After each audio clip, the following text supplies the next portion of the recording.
కానీ ఇందాక మీరు చెప్తూ ఉన్నట్టు సో ఇప్పుడు అసలు నైరుతిలో గ్యాప్ కొంచెం వచ్చి ఇట్లా సెట్ బ్యాక్స్ అట్లా వదలాలన్నా కూడా మొత్తం కన్స్ట్రక్షన్ కట్టేస్తూ మొత్తం రూమ్లు ఎక్స్టెండ్ చేసుకుంటూ అట్లా ఉన్న ఇల్లు నేను చాలా చూస్తూ ఉన్నాను ఈ మధ్య కాలంలో. అంటే నైరుతిలో ఎట్లా మీకు సెట్ బ్యాక్ కానీ గ్యాప్ కానీ బెడ్రూమ్కి బాల్కనీకి మధ్యలో అది ఎలా ఉండాలంటారు స్ట్రక్చర్? అంటే ఏ ఇంటికైనండి ఫస్ట్ ఇండిపెండెంట్ హౌస్ కట్టుకునేటప్పుడు మనకి సెట్ బ్యాక్స్ చాలా ముఖ్యమైనవి. అవి కూడా ఏం చేస్తామంటే దానికి ఒక పద్ధతి ఉంది. అది వేసిన తర్వాత ఇల్లు ఎలా కట్టుకోవాలి, ప్రహారీ గోడ లోపల ఎలా కట్టుకోవాలి, ప్రహారీ గోడ ఎలా కట్టుకోవాలన్నదానికి కొంత లెక్క ఉన్నది. అది అంటే ఇప్పుడు వాస్తు ప్రకారం ఏం చెప్పటం ఇప్పుడు అన్నిటికీ ఒకటే రూల్ ఉండదు. ప్లాట్ వైజ్ ఏరియా వైజ్ మారుతుంటుంది. కానీ ఎప్పుడైనా సరే రోడ్డు మీదకి అంటే బజారుకి వెళ్ళేసి ఇప్పుడు సౌత్ రోడ్ ఉండి నేను సౌత్ హద్దు మీదకి పోయి కట్టుకుంటాను, లేకుంటే పడమట ఉన్నది కాబట్టి పడమట హద్దు మీద కట్టుకుంటా, తూర్పు హద్దు మీద కట్టుకుంటా, హద్దుల మీద ఇల్లు కట్టకపోవడం చాలా మంచిదండి.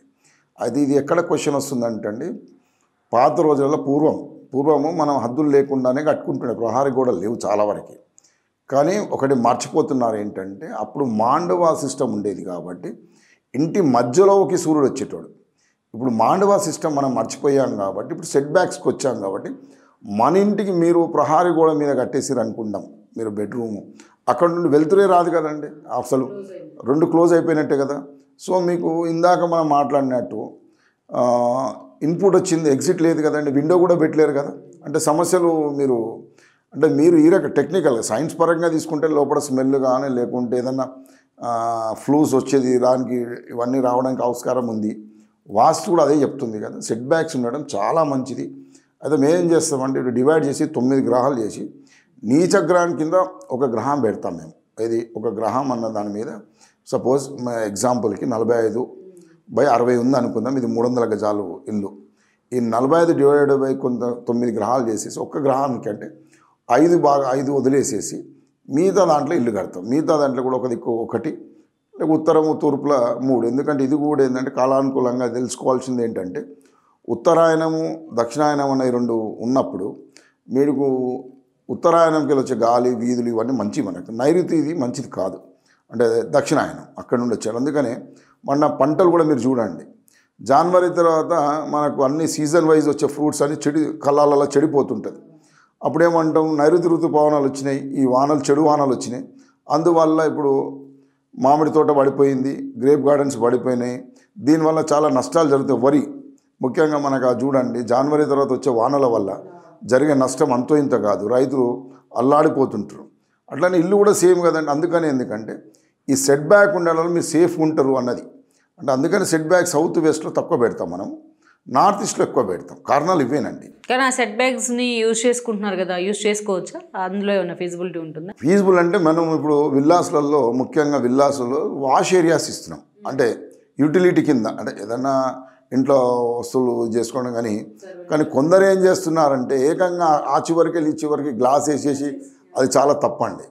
అందువల్ల ఇద్దరికి నష్టం జరుగుతుంది. ఒకటి మీకు ఎట్లాగో జరుగుతుంది, కానీ పక్కింటికి కూడా మీ హద్దు మీదకి వచ్చి మీరు కట్టడం వల్ల మీ ఇల్లు మొత్తం వాళ్ళ ఉత్తరంకి పోతుంది కదా.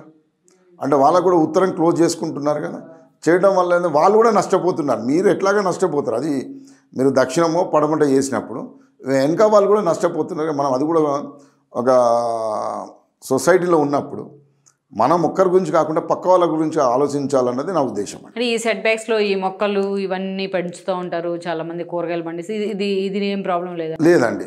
మొక్కలు కూడా పెంచుకోవడంలో తప్పేం లేదు, ఏ మొక్క అయినా పెంచుకోవచ్చు, మంచి మొక్కలు ఏమైనా పెంచుకో, ముళ్ళు తప్ప, ముళ్ళది ముఖ్యంగా నిమ్మ వచ్చేది కానీ లేకుంటే జిల్లేడు అటువంటి పాలు వచ్చేటివి ముళ్ళు ఉన్నాయి తప్ప మిగతావన్నీ పెంచుకోవచ్చు, అవి పెద్ద దానివల్ల నష్టాలు లేవు. కానీ సూర్యుడు కూడా ఇంట్లోకి రాకుండా పెంచుకుంటున్నారు కొందరు చెట్లు, తూర్పు అన్ని చెట్లు పెట్టేస్తున్నట్టు ఇంట్లోకి వెళ్తురే రాకుండా వేసుకుంటున్నారు. అంటే ఇండైరెక్ట్ వాళ్ళు మళ్ళీ పరదా వేసేసుకుంటున్నారు, అంటే కర్టన్ వేసేస్తున్నారు. దానివల్ల చెట్లు ఏ విధంగా పెరుగుతున్నాయి వాళ్ళకి ముందు తూర్పున ఉత్తరంలో ఎట్లయితే చెట్లు పెద్దగా అవుతున్నాయో వాళ్ళ డబ్బు కూడా హరించిపోతుంది. వీళ్ళేమో పూజలు పురస్కారాలు హార్డ్ వర్క్ అని డైలీ పని చేస్తున్నారు, కానీ ఇంట్లో మనం పెంచిన మొక్కలే మనల్ని నష్టం చేస్తున్నాయని అబ్జర్వేషన్ లేక కొంత, అవగాహన లేక కొంత, దీనివల్ల నష్టపోయేటోళ్ళు చాలామంది ఉన్నారు. నేను ఇప్పటికీ చాలామంది చెప్తుంటా, మీ దగ్గర ఇల్లు ప్రహారీ ఉత్తరం కానీ ఎక్కడైనా ముఖ్యంగా ఉత్తరము తూర్పులో మీరు పెంచుకోవాల్సి వస్తే మొక్కలు మీ ప్రహార గోడ కంటే హైట్ పెంచకుండా చూడండి అన్నది నా చెప్పాలనుకుంది. దక్షిణ భాగంలో పడమటలు పెంచి మీ దక్షిణంలో కానీ పడమటలు పెంచండి, కానీ అక్కడ కూడా ఇంకోటి ఉందండి, మన వెనకాలకు నష్టం జరిగే అవకాశం ఉంది. ఏది సో చిన్న చెట్లు పెంచుకుంటే చాలా మంచిది.